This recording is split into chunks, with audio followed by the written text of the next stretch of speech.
네, 여러분 안녕하십니까. 자, 오늘은 모세의 축복 시리즈 드디어 8번째 시간이 되었습니다. 자, 오늘은 믿음의 정체성이라는 제목으로 여러분들과 함께 생각을 하고자 합니다.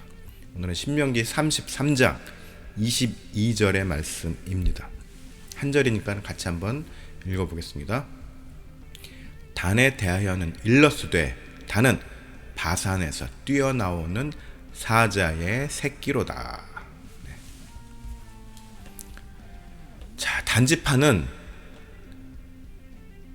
빌하로부터 얻은 5번째 아들의 후손입니다. 자, 창세기에 보면은 창세기 49장에 보면은 야곱은 단을 축복하면서 뱀 같은 지혜로 살아갈 것이라고 하였습니다. 그런데 오늘 본문에서는 모세는 단지파를 사자로 표현하였습니다. 뭐죠? 뭔가 바뀌었죠. 네, 뱀에서 모세로 바뀌었습니다. 자, 단지파는 분배받은 땅이 북쪽의 외곽에 위치를 했습니다. 북쪽의 외곽에. 그러다 보니까는 이스라엘의 큰 역사적인 틀 안에서 보았을 때 아주 핵심적인 역할을 할 기회가 적었다라는 평가를 받기도 합니다. 하지만 단지파에도 훌륭한 사람들이 좀 많이 배출되기도 했습니다. 모세를 열심히 도왔던 오홀리압 또 단지파였고, 또 모세 자신도 단지파 출신이었습니다. 이러한 단지파에게도 역시 잘못을 저지른 역사가 있습니다. 그건 뭐냐? 자신들이 기업으로 받은 레센 땅을 정복하기 위해서 거기에 거하던 가나안 사람들을 완전히 물리쳤어야 했는데 온전히 처리하지 않았어요. 깔끔하게 처리하지 않았습니다. 그래서 죄의 씨앗을 남겨두게 됩니다. 그러다 보니 어떻게 됩니까? 결국 레센 지방은 훗날 우상 숭배의 중심지가 돼버리고 말았습니다. 그러다 보니 결국은 어떻게 하나님께서 가만히 안 계시겠죠? 아수르를 들어서 침공을 하게 돼가지고 이곳이 완전히 폐허가 되고 말았습니다. 결과적으로 단지파는 또 그 영향을 받아서 우상 숭배를 하는 죄를 저지르게 됩니다. 우리가 보통 나쁜 버릇은 빨리 들잖아요. 네. 안 좋은 영향을 더 빨리 받고, 네.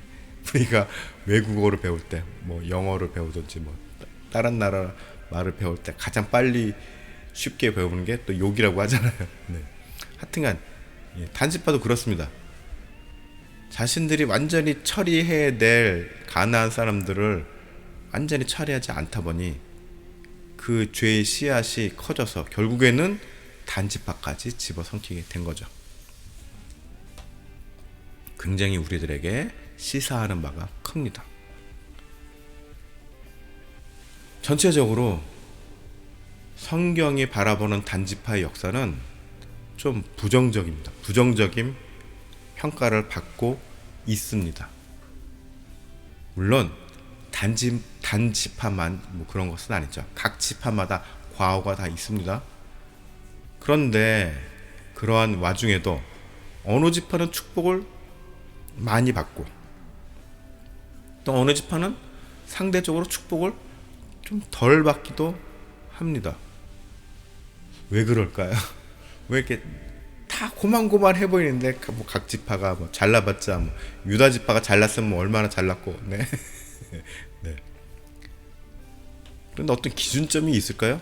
한 3가지 정도로 저는 좀 꼽아봤습니다. 첫 번째로 순종의 적극성입니다. 자, 어느 지파는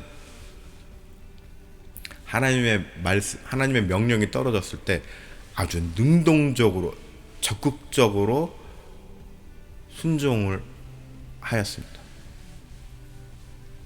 누구죠? 가나안 영탐하는 그 순간에서도 적극적으로 자기의 의견을 말하고 참여한 사람이 있는 반면 어느 지파는 소극적이고 비관적이었죠.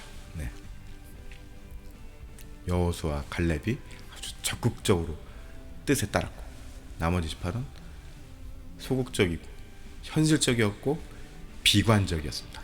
그런 차이점. 두 번째로 하나님의 뜻을 우선순위에 어디에 두느냐의 차이입니다. 어느 지파는 만사 제쳐두고 하나님의 명령이 떨어졌을 때 그것을 최우선적으로 두는 반면에 또 어느 지파는 하나님의 명령이 조금 약간 뒤로 밀리는 그런 차이. 마지막으로 세 번째, 모든 지파가 다 잘못이 있습니다. 그런데 그 잘못을 돌이키고 회개하는 과정에 있어서의 차이점이 또 있습니다. 정도의 차이가. 그런 관계 등으로 인해서 축복의 규모나 범위가 좀 상대적으로는 차이가 있어 보이는 것이 아닌가라는 생각이 드는 것입니다.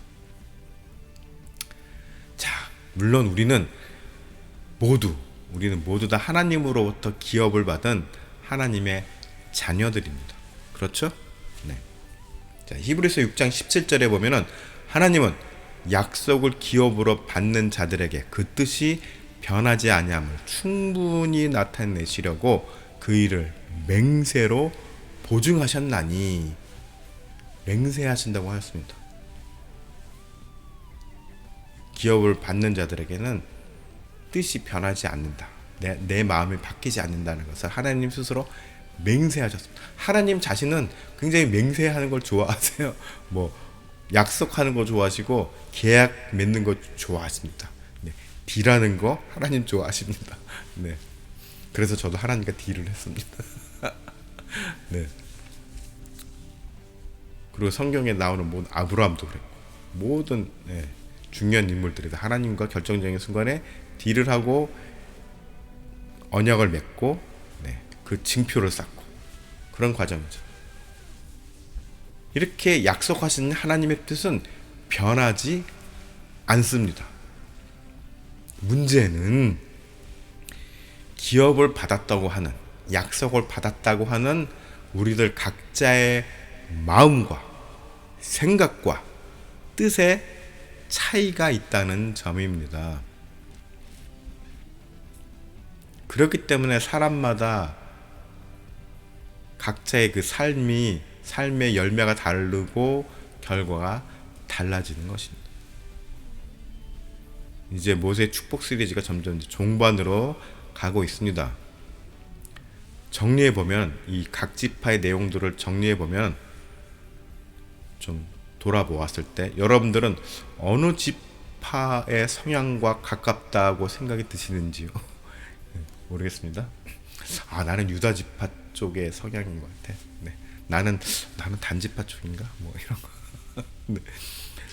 거. 요즘 한창 좀 됐지만은 아직까지도 유행인 게 그 MBTI인가요? 그 성격 유형 테스트 하는 거. 그거 요즘 엄청나게 하던데 젊은 친구들이 너는 IMFP니 뭐시니 하도 어려워서 저는 뭔 말인지도 모르겠는데 재밌어 보이긴 합니다. 그런데 그 질문지가 굉장히 많고 복잡해서 시험 보는 것 같다고 하더라고요. 시험 질색인데. 그런데 이 이스라엘의 각 지파의 성향들을 갖다가 정리를 해서 이렇게 나의 믿음의 척도로 같은 거를 한번 이렇게 테스트를 해보는 어떤 그런 자료로 정리를 해보면 좀 색다를 것 같다라는 그런 생각을 좀 해보기도 합니다. 자, 여러분들은 어느 지파와 좀 궤적이 좀 비슷하다는 생각이 드시는지 모르겠습니다. 정도의 차이는 있지만 예수 그리스도의 복음은 모든 인류에게 동일하게 똑같이 적용되는 구원의 길로 제시되어 있습니다. 네, 똑같은 조건입니다. 동일하게, 균일하게. 하지만 때에 따라서 사람들은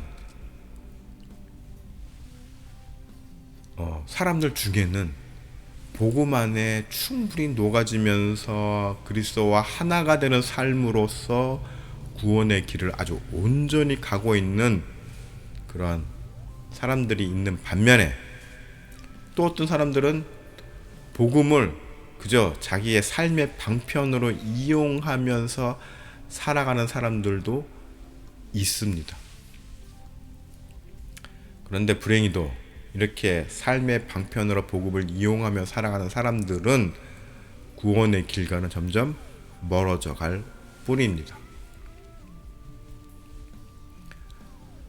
요즘 교회가 참 많은, 요즘은 아니죠, 좀 한동안 점점 더 심해지고는 있지만 교회가 사회적 지탄의 대상이 되고 있습니다. 왜 그럴까요? 복음을 삶의 방편으로 이용하고자 하는 사람들이 교회로 자꾸 많이 모여있기 때문입니다. 문제는 핵심이 그거죠. 네. 그런 사람들이 바글바글대고 오히려 그런 사람들이 더 튀어나오고 문제를 일으키고 하니까 교회가 아주 그냥 싸잡아서 욕을 먹는 것이죠. 이럴 때 우리는 어떠한 모습으로 살아가야 할까요? 또 성경이 우리들에게 제시하는 길은 무엇일까요? 또 말씀이 육신으로 오신 예수 그리스도의 삶의 궤적이 우리들에게 주는 메시지는 무엇일까요? 예수님께서 우리들에게 주신 메시지는 아주 특별하거나 유별나거나 그런 것이 아니었습니다. 권력에서 소외된 사람들에게 집중하고 스페셜리 특별한 아주 유별난 이런 것보다는 그저 평범함 속에서의 소통을 하는 것이고, 또 이기적인 삶이 아니라 이타적인 삶을 살아가는 것, 그것이 예수 그리스도께서 우리들에게 십자가를 건네주면서 주신 메시지인 것입니다.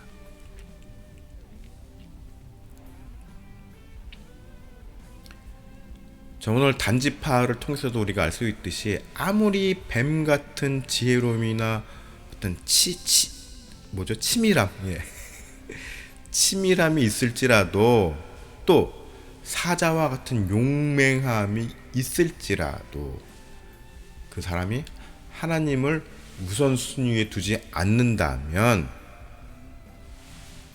자기의 인간적인 능력에 따라서 때로는 순간의 이득은 얻을 수 있을지는 몰라도 주님 앞에서는 자기 자신이 후순위로 밀려날 수 있다는 것을 잊지 말아야 할 것입니다. 자, 우리가 중고등학교 때 한 번쯤은 읽어봤음직한 책이 있는데 바로 존 버년의 발음이 참 힘듭니다 요즘. 존 버년의 철로 역정이죠. 그 여름 성경학 때 주일학교 그 여름 성경학교 프로그램을 보면은 이 존 버년의 철로 역정, 이 내용을 가지고 성경학교 프로그램을 만들어서 했던 기억도 있습니다. 자, 주인공 크리스천이 나오는데 이 크리스천의 어떤 삶의 여정이 이야기로 전개가 됩니다.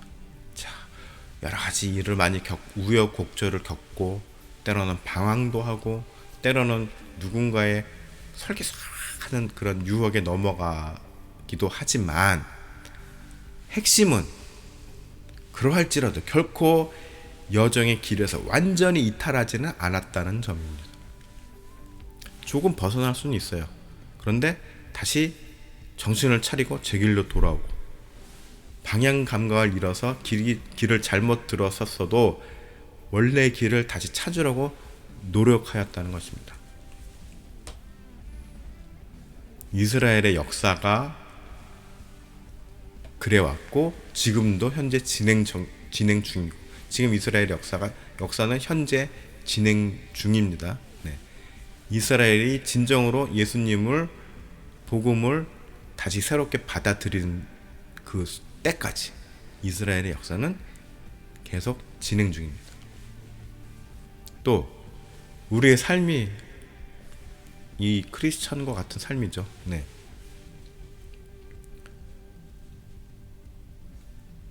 자, 2022년 올 한 해, 벌써 올 한 해도 3분의 1이 지나갔는데, 올해는 뭐죠? 지금 3년째 역병으로 많이 지금 힘들고 지친 가운데 있는데, 올해는 전쟁까지 터지는 바람에 더더욱더 아주 어려운 시기를 겪고 있습니다. 예, 지금 미국 같은 이 캘리포니아 같은 경우는 한국보다 기름값이 더 비싸요. 네, 지금 예, 갤런당 5불이 넘어가고 막 비싼 데는 6불이 되기도 합니다. 세상이 점점 미쳐가고 있습니다. 그러면 이럴 때 우리 그리스도인들도 같이 미쳐가야 할까요? 네, 아니죠. 하늘의 기업을 받은 또 예수 그리스도와 함께하는 우리 그리스도인들은, 크리스천들은 이러한 고난의 때 더욱더 삶으로 빛이 나는 존재가 되어야 합니다. 네, 이렇게 말씀을 드렸지만 어렵죠. 힘들죠. 그런데 내 스스로가 빛을 내려고 하니까 또 힘든 케이스도 있어요. 네. 그런 케이스를 뭐라 그러죠? 발광이라고 하죠. 네, 오해는 하지 마십시오. 네, 한자입니다. 빛광재 발알, 빛광재 발알, 발광.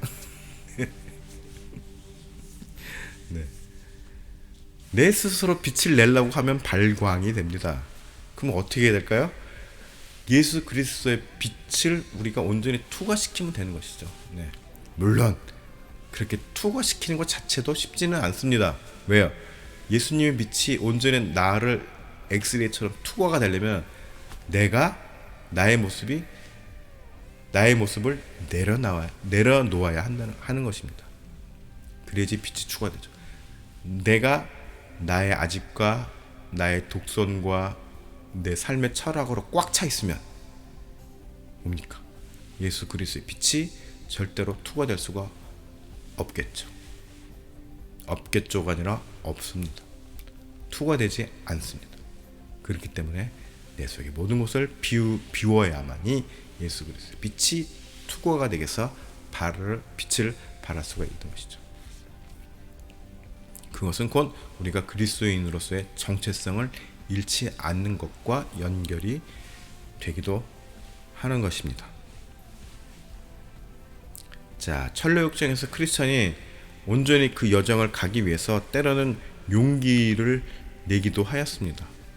또 절망적인 상황에서 다시금 힘을 내는 그런 장면도 나옵니다. 우리도 마찬가지입니다. 자, 그리스도의 빛을 온전히 투과시키기 위해서 나 자신의 속을 완전히 비우는 결단도 필요하고 용기도 필요하고 또 그 길로 가고자 하는 힘도 필요합니다. 그렇게 때로는 뱀 같은 지혜와 사자와 같은 용기로서 나의 속을 채우고자 하는 그런 욕심이 아니라 그리스도인으로서의 정체성을 잃지 않는 삶을 살아가는 그런 것이 중요하다는 것입니다. 저도 마찬가지고요. 네, 아직도 제 속에 꽉 차 있는 게 많죠. 빛이 완전히 빛나지가 않고 부분 막혀 있습니다. 네, 여러분들은 어떠십니까? 여러분들 모두 그리스도의 온전한 빛이 그대로 투과돼서 아름다운 빛을 발하는, 아름다운 빛을 쫙 이렇게 연결해서 발하는 여러분들이 되시기를 축복합니다.